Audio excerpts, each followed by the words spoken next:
The Fire Emblem Engage Fell Xenolouge surprised me. Also, my screen recording footage had spoilers for the main game, but none for this itself.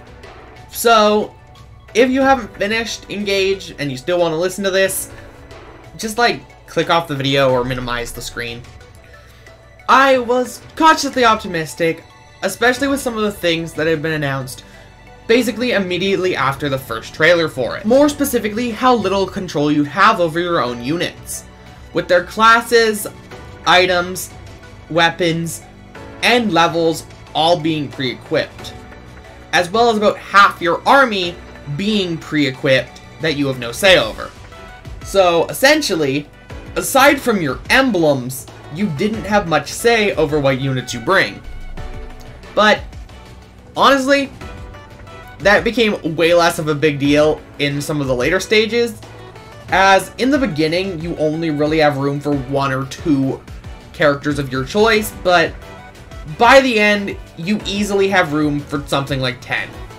The length is seemingly about the same as the Ashen Wolves campaign in Fire Emblem Three Houses. However, I took a lot longer as I found this quite difficult, since I ended up playing on hard. More specifically, Chapter 5 took me 10 hours. For clarification, I quite enjoyed the difficulty on every other map. Chapter 5 will be getting its own section later in this video.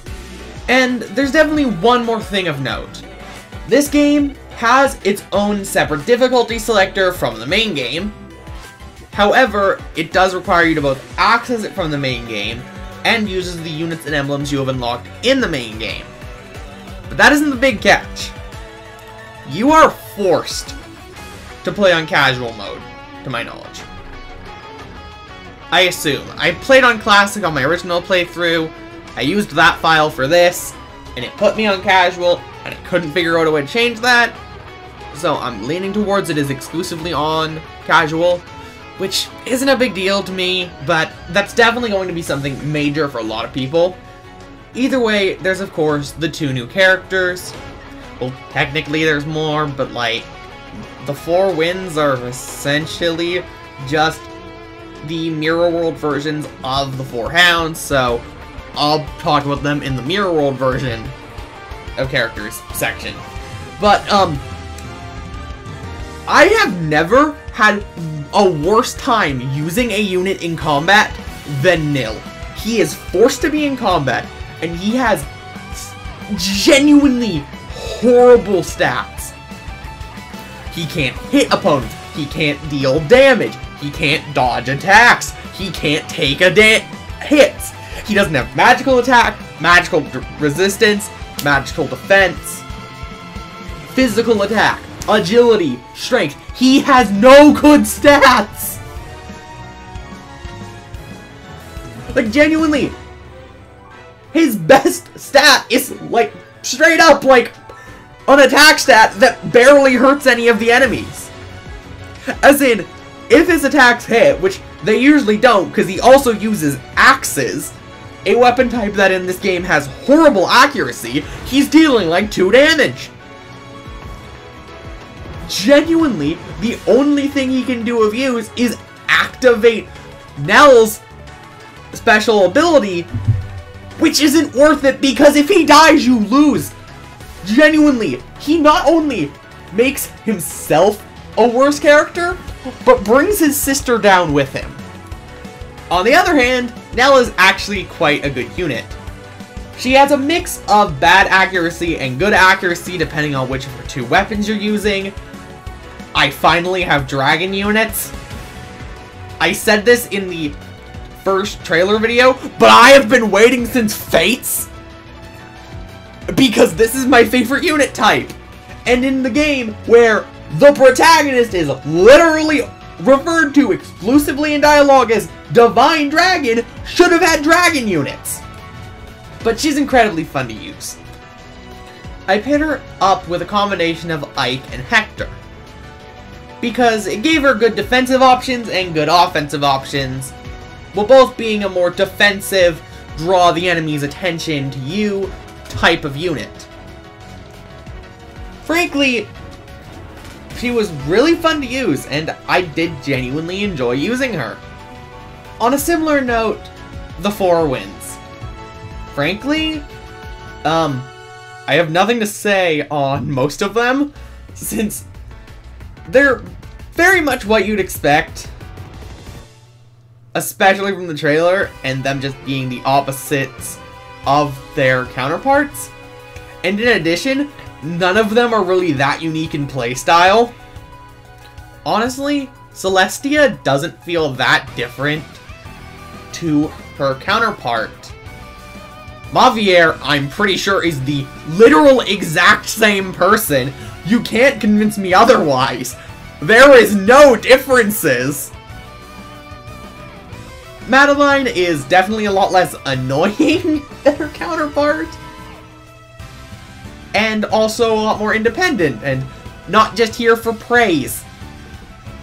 And Gregory is kind of just hilarious, especially since half of his lines could work either way for him and Gris, depending on how you delivered the inflection.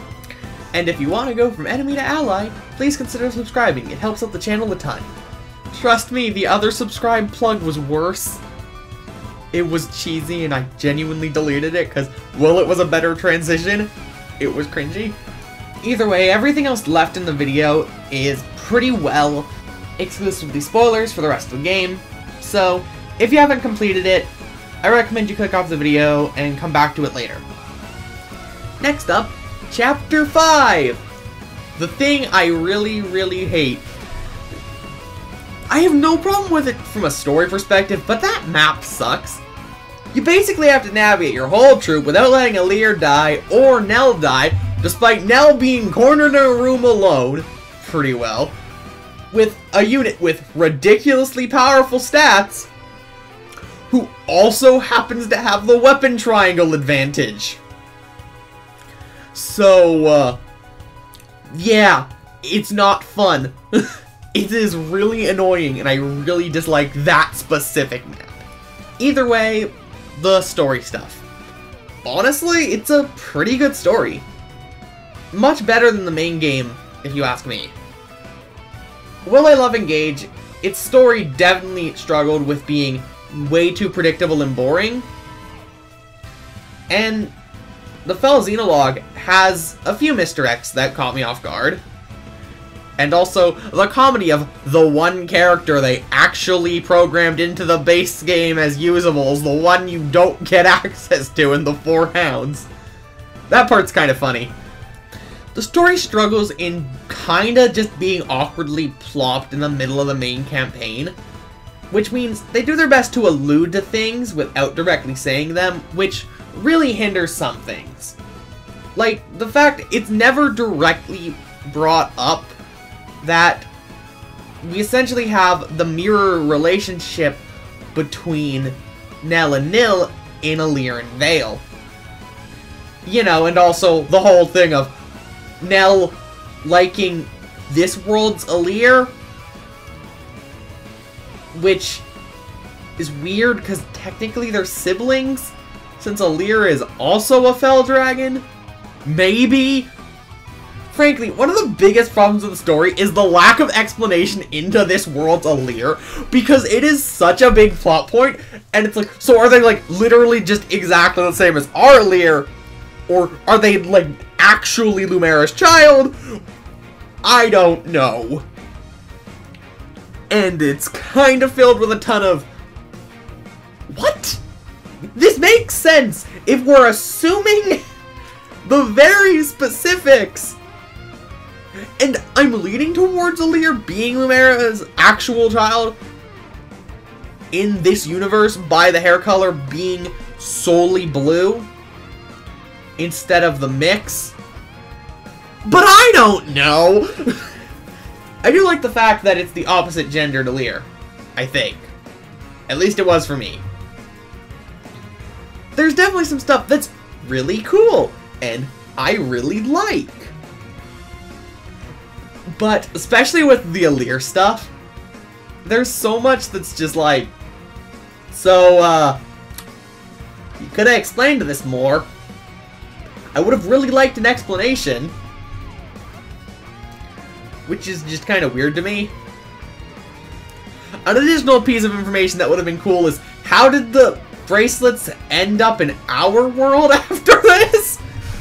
Because, like, they seem to be the same bracelets, like, from the same universe as well, and it's like, so, at what point did they just plop in? Clearly the two universes are separate on linear time, but I really don't get where the bracelets come from.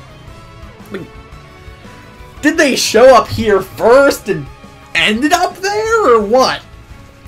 It's weird. Either way, it's a fun story with some fun maps, and I really like getting to see the use of specifically the bracelets, since you never really got to see them used. And as for me, I didn't get to use them during the main game at all, because I played the game when it released. And some of those have really cool things. And I could technically spend time talking about the bracelets, but I love so many of the cute details, especially on the ones I'm familiar with.